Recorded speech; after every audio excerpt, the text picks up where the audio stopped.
L'économie du royaume ne fonctionne pas ou ne s'entretient pas par l'acquisition. L'économie du royaume fonctionne par le principe d'accès. C'est pourquoi on parle de clé.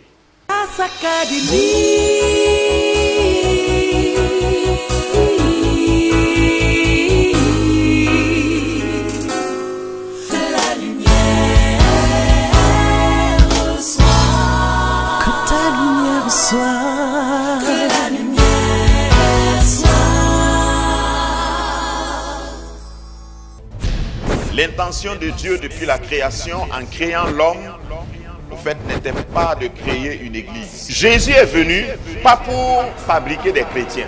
Jésus est venu pour faire des citoyens d'une autre cité, d'un royaume.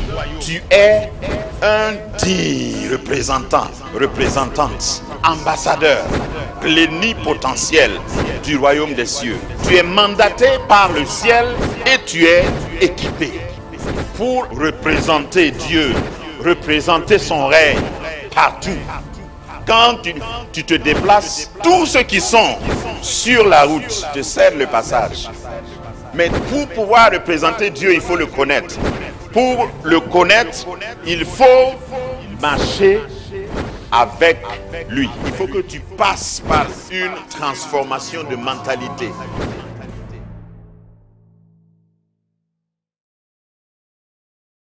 La nuit du 31 au 1er, nous avons, sous instruction du Seigneur, commencé un thème qui va nous entretenir toute l'année, les clés du royaume. C'est une orientation que Dieu nous donne parce que ta possession, ta connaissance des clés qui détermine ton niveau de règne sur la terre. Quand on parle de royaume, il s'agit d'un règne. Ce n'est pas utopique. Ce n'est pas un terme générique quand on dit royaume. Et aujourd'hui, je voudrais parler du concept des clés et du royaume. Pourquoi on parle de clés et pourquoi on parle de royaume? Il s'agit bien de quel royaume précisément? Parce que si vous ne connaissez pas ce concept, qui d'ailleurs parcourt toute la Bible et qui est l'idée centrale, l'idée maîtresse de Dieu sur la création, vous n'allez pas comprendre l'importance des autres clés, parce que c'est plusieurs clés. Il n'y a pas un nombre exact de clés, mais les clés ici parlent des lois, des principes bibliques. J'ai fait le pont également dans l'introduction entre les portes qui doivent élever leur linteau et les clés des portes. Lever ces linteaux a voulu parler de notre attitude même dans le royaume. Notre mentalité dans le royaume. On peut vous dire, venez vous asseoir. Normalement, cette chaise-là, elle est confortable, non? Quand vous regardez, quand vous vous asseyez ici, vous allez avoir mal au dos? Non, normalement. Mais élever ces linteaux veut dire qu'il faut quitter cette mentalité, cette limitation. Il faut que tes linteaux soient assez hauts. Parce que quelquefois, Dieu peut te donner une chaise comme ça, et par fausse humilité, tu arrives, et puis tu t'assois comme ça. Comme la Bible a dit d'être humble. Donc, je vais m'asseoir comme ça. Je suis chrétien, pentecôtiste, évangélique, charismatique. Le dossier est derrière. Je reste comme ça jusqu'à la fin du culte et j'ai mal au dos. Je suis inconfortable. Après, ma colonne vertébrale me fait mal. Mais cette place-là, c'est pour qui? Élever les linteaux de ces portes veut dire que quand j'arrive, je dis Alléluia, merci Seigneur. Oh, gloire au Seigneur. Alléluia. Je te bénis, Seigneur. Voilà. Et quand même tu veux chanter, quand on dit de se lever, tu te lèves avec classe. Et quand on dit de t'asseoir, tes linteaux sont tellement hauts que tu n'es pas coincé. Il y a des chrétiens qui sont coincés. Je ne parle pas d'opulence, mais je parle de mentalité. Puisque ton Dieu est grand, pourquoi toi tu es petit? Et puis tu obliges Dieu aussi à être petit. On a dit d'élever les linteaux pour laisser le roi de gloire faire son entrée. Pour que le roi de gloire fasse son entrée dans certaines vies chrétiennes, il est obligé souvent de faire comme ça. Pour entrer. Pourtant, c'est un roi de gloire. Vous ne pouvez pas imaginer un roi qui est en train de rentrer chez vous à genoux parce que vos linteaux sont bas. Maintenant, après avoir établi ces principes par rapport à ta mentalité, parce que linteau là, c'est ici, c'est en haut, par rapport à ta conception même, ta vision de la vie, il faut que tu aies les clés. Une fois que le roi est entré, il veut souper avec toi, il veut manger avec toi. Et pendant son séjour, il y a des portes que tu dois posséder. Il y a des clés que tu dois avoir. Et je vous garantis, l'image que j'ai choisie, c'est pour vous dire qu'il y a plusieurs portes. Ce n'est pas une seule porte. Ce n'est pas entrer coucher. Entrer coucher, c'est une seule porte. Quand tu rentres, tout est devant toi. Le lit est là, les casseroles sont sous le lit. Ça, je suis en train de décrire mon célibatérium. Avant. Voilà. Quand tu rentres net, le lit t'accueille, bienvenue. Le choix que tu as, c'est de te coucher. Si quelqu'un dit coco, tu le rencontres dehors. C'est bien, mais ça doit être pour un temps. Vous pouvez imaginer un prince vivre toute sa vie comme ça? Non. C'est pourquoi je dis que normalement, quand on se convertit, on peut venir pauvre, fauché, en panne même. Mais après la conversion, tout doit commencer à changer. Hein? Tes épaules qui étaient comme ça doivent commencer à se redresser. Parce que tu vas te rendre compte que tu es dans un royaume. Le royaume de Dieu est une réalité. Amen. Donc, quand nous parlons du concept du royaume, je voudrais repartir depuis la Genèse pour vous prouver par les passages que nous allons lire que le royaume de Dieu a été toujours, le concept du royaume a été toujours l'idée de Dieu, depuis la Genèse. Amen. Est-ce qu'on peut décoller? Je voudrais d'abord signaler qu'il y a peut-être des enseignements, et ça c'est l'erreur que beaucoup de chrétiens commettent. Ils pensent qu'ils ont été enseignés, ils pensent même qu'ils ont eu des diplômes bibliques, ils pensent qu'ils ont été à des écoles bibliques, moi aussi. Mais ce n'est pas parce que vous avez été enseigné que vous connaissez la vérité. Ce n'est même pas parce que vous avez des diplômes que vous connaissez la vérité. Moi, j'ai remarqué dans la vie que tu peux être diplômé dans le mauvais. Expert en rien du tout. Tu peux être diplômé sans la vérité. Ta connaissance là, ce n'est pas la vérité. Mais tu es diplômé, tu es un docteur en mensonge ou en... Bon, le contraire de la vérité. Jésus a dit, et je voudrais vous proposer la version originale, c'est-à-dire en grec. Jésus dit, je suis le chemin, la vérité et la vie. Ça c'est la traduction courante. Je suis le chemin, la vérité et la vie. J'ai consulté la version grecque. Jésus, il y a une nuance. Jésus a dit en grec là, je suis le chemin qui conduit à la vérité pour que vous ayez la vie. C'est différent, non? Je suis le chemin qui conduit à la vérité pour que vous ayez la vie. Amen.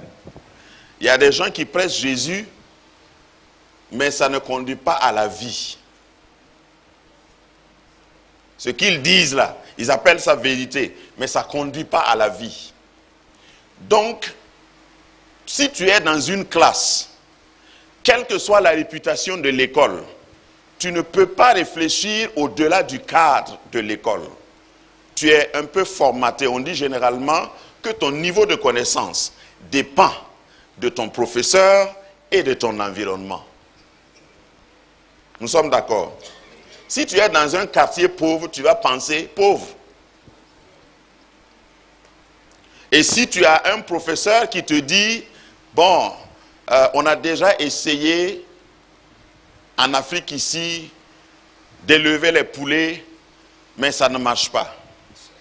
C'est ce que tu vas croire, parce que lui, il est professeur. Donc ce n'est pas parce que quelqu'un est pasteur, et je suis un, ce n'est pas parce qu'il est pasteur qu'il va te conduire dans la vérité. Parce que le professeur ne peut enseigner que ce que lui-même il connaît. Souvent, ces vérités que je suis en train de dire là, ça sonne comme des fatalités. J'ai grandi dans une église, mais je n'ai jamais connu ce que je suis en train de vous enseigner. Pourtant, j'étais sincère. Mais vous pouvez être sincèrement dans l'erreur. Le fait d'être sincère, je suis sincère. Il y a des gens qui disent, pourvu qu'on soit sincère. Et ce en quoi tu es sincère, là, ici, c'est faux. Je suis sincère. Et puis, quand tu vas te réveiller, tu te trouves en enfer. Sincèrement, en enfer. Donc, tout dépend. C'est à cause de cela que vous rencontrez des passages dans la Bible qui disent « éprouvez ». Quand vous écoutez un enseignement, éprouvez l'enseignement. Dieu n'est pas contre ça. Éprouve même celui qui t'enseigne. Il faut voir si sa vie est conforme à ce qu'il t'enseigne. Parce que si lui-même, il n'est pas dans la vérité, comme le vieux apôtre Jean dit, ce qui me réjouit, c'est de voir que mes enfants sont dans la vérité. Si celui qui t'enseigne n'est pas dans la vérité, il ne peut pas te conduire à la vérité, à la vie. Parce que l'objectif de Jésus, Jean 10, 10, il est venu pour que tu aies la vie et la vie en abondance. La vie en abondance passe par le fait de connaître lui, qui est le chemin de la vérité qui conduit à la vie. Amen. J'ai été obligé, avec tout le respect, parce que vous voyez, ce que je dis là, je ne suis pas en train d'accuser un quelconque enseignant. Et qu'en le disant, je pense au pasteur de mon village, que j'ai suivi jusqu'à l'âge de 15 ans. C'est-à-dire, j'étais là à tous les cultes. Parce que mon papa était un dictateur chrétien. Aller à l'église, là, ce n'était pas un choix. Voilà. Si tu pars, ou bien tu quittes la cour. Tu pars ou bien tu pars. Si c'est dimanche, il ne demande pas est-ce que tu es prêt. Si tu es en retard, tu vas l'entendre. Voilà, c'est comme ça que nous, on a grandi. Quand on disait oui, Dieu est bon, c'est vraiment sans conviction. Parce que quelquefois, on nous a frappé le matin. Mais arrivé à l'église, il faut chanter. Après, j'ai découvert que c'était bien, il avait raison. Applaudissez pour mon papa.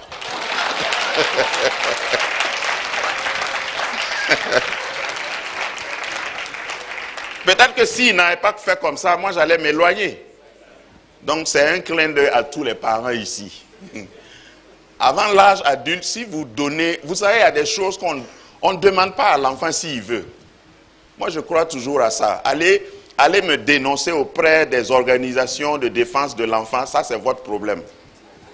Voilà. Moi, je crois à la bonne dictature. Voilà. Et jusqu'à ce que l'enfant soit grand, moi, je suis dictateur, pentecôtiste, baptisé du Saint-Esprit. Voilà. Tu vas obéir à la loi de l'Éternel. Et j'ai plein de versets pour te convaincre.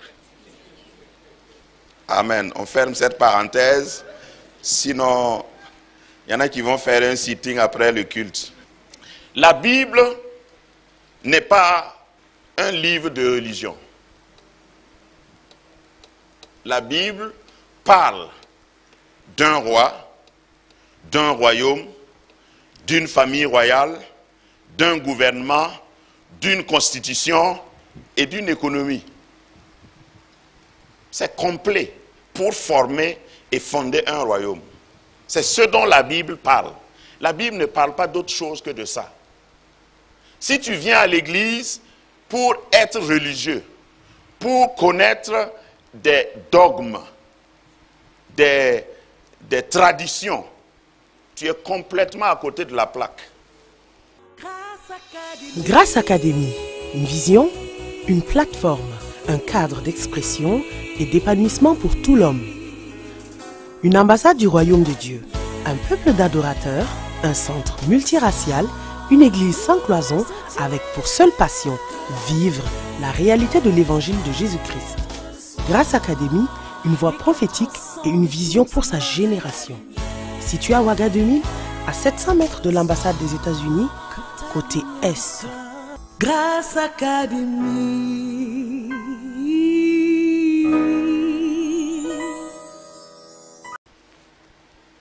Depuis la Genèse, quand nous voyons la création du monde, Dieu, dans son intention, c'était d'établir un royaume.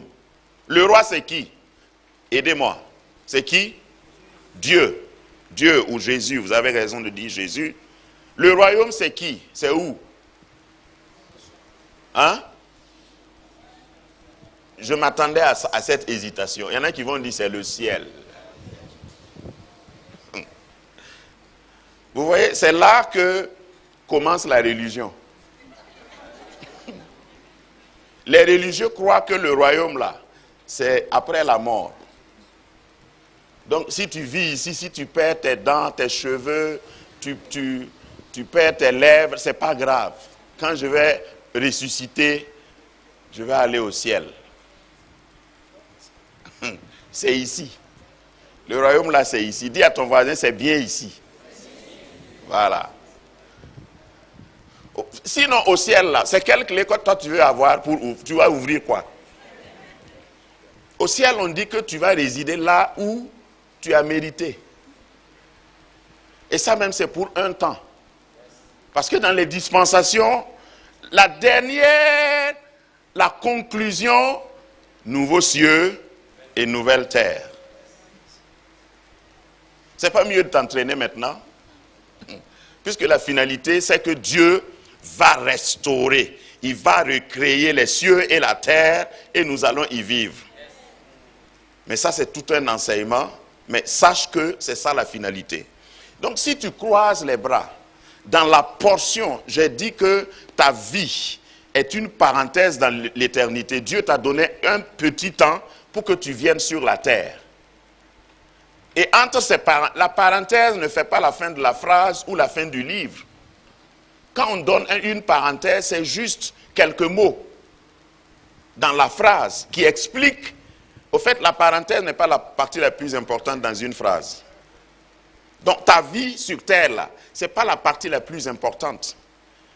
Avant d'être sur terre, tu as existé en Dieu. Après ta vie sur terre, tu seras toujours. Donc fais attention à ce que tu fais maintenant. Donc c'est un roi, un royaume, une famille royale. C'est qui? C'est nous. La famille royale, c'est nous. Il n'y a pas de royaume sans famille royale. Amen. Un gouvernement. Le gouvernement, c'est qui? C'est Dieu et c'est nous. Dieu à travers nous. Quand on dit que ton règne vienne là, c'est nous. Moi, je suis ministre. Toi, tu peux choisir ce que tu es. Hein. Si tu veux, tu peux être planton dans le royaume. Ça, non, tout le monde a un choix à faire. Et la manière dont tu te vois et tu te comportes, bon, c'est ça. Ça va être ça. Si tu viens dans le royaume et tu refuses de t'asseoir, comme j'ai illustré tout à l'heure, tu dis non, ça va. Le ciel et la terre passeront. Quand? On te dit de rien. Tu dis non, le ciel et la terre. Dunia bumbu fa, dunia bumbu fa, mam kabaudaye, mam naba se fa, hypocrite.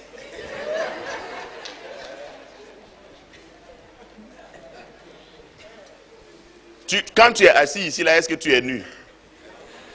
Ça là, c'est pas dunia bumbu. Quand tu es sorti du sein de ta mère, je vais traduire le chant là. C'est un chant dans l'ancien temps qui dit les choses de la terre, je ne cherche rien de tout ça, je vais tout laisser, tout ce qui est chose de la terre. je vais m'humilier, je vais m'humilier et suivre Jésus pour aller au ciel. Quand tu dis que tu ne veux rien des choses de la terre, est-ce que c'est vrai? Ce que tu as garé dehors là, c'est pas les choses de la terre? Ce que tu portes sur toi. Il y en a qui sont en Afrique, mais qui exploitent tout ce qui est article chinois. Tu es déjà allé en Chine? Ça aussi, c'est Dunia Bumbu, c'est les choses de la terre. Donc, ouvrons les yeux. C'est un gouvernement, c'est une constitution. La constitution, c'est quoi? La parole de Dieu. Un vrai citoyen doit connaître sa constitution. Quelles que soient tes gymnastiques, tes grimaces, si tu ne connais pas la constitution, toi tu es un clown. Je te regarde. Je vais dire, un chrétien qui ne connaît pas la parole de Dieu, quelles que soient les pirouettes qu'il fait dans l'église, il est dangereux. Je vous ai déjà dit que un ignorant zélé est très dangereux. Quelqu'un qui est ignorant, complètement ignorant, mais qui a du zèle. Par exemple, il ne sait pas conduire, mais il est zélé dans la conduite. Parce que ceux qui connaissent vraiment la vérité, ils ne vont pas faire ça. Donc faites attention. Il n'y a pas que de l'autre côté qu'il y a des extrémistes. Il y a aussi des extrémistes pentecôtistes. J'ai peur d'eux. Ayez peur d'eux. Parce qu'ils peuvent faire exploser votre foi dans le mauvais sens. Donc il y a une constitution que tu dois connaître. Il y a une économie. L'économie du royaume est différente de l'économie du monde. On va en parler. Parce que c'est ça qui nous bloque. L'économie du royaume ne fonctionne pas ou ne s'entretient pas par l'acquisition. L'économie du royaume fonctionne par le principe d'accès. C'est pourquoi on parle de clé. Dieu veut que tu aies accès à ses richesses. La volonté de Dieu n'est pas que tu sois propriétaire des richesses. C'est-à-dire, dans le monde, il t'a mis ici, tu dois simplement accéder. Quand tu as besoin de quelque chose, vous avez vu Jésus, comment il se comportait? Quand il avait besoin de quelque chose, il l'envoie, va dans la ville, il y a une maison quelque part. Arrivé, il faut dire au propriétaire qu'il y a grâce manifeste. Et on a besoin de la maison en haut là, qui est bien meublée. Bon, ça c'est moi qui contextualise. Hein. Jésus n'avait pas besoin de souffrir. Un jour, il devait payer l'impôt. Il dit, va au marigot, pêche le premier poisson. Il a de l'argent suffisamment pour toi et moi. Il avait accès. Cette clé-là s'appelle la foi. Mais on va la développer plus tard. Ça, c'est par exemple pour dire un mot sur l'économie. Et quand on va venir là-dessus, la clé consistant à l'accès à la richesse. Accès à la richesse. C'est pourquoi tu es gérant. Tu n'es pas propriétaire. Tu as accès à la richesse de Dieu.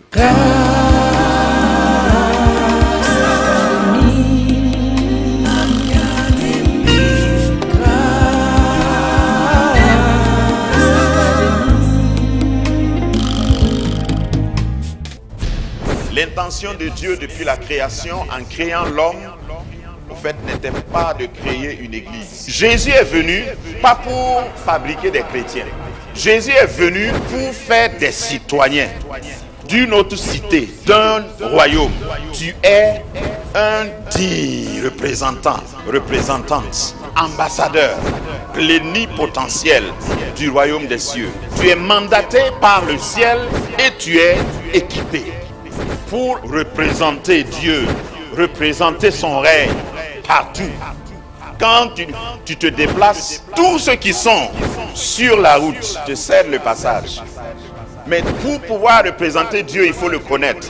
Pour le connaître, il faut marcher avec lui. Il faut que tu passes par une transformation de mentalité.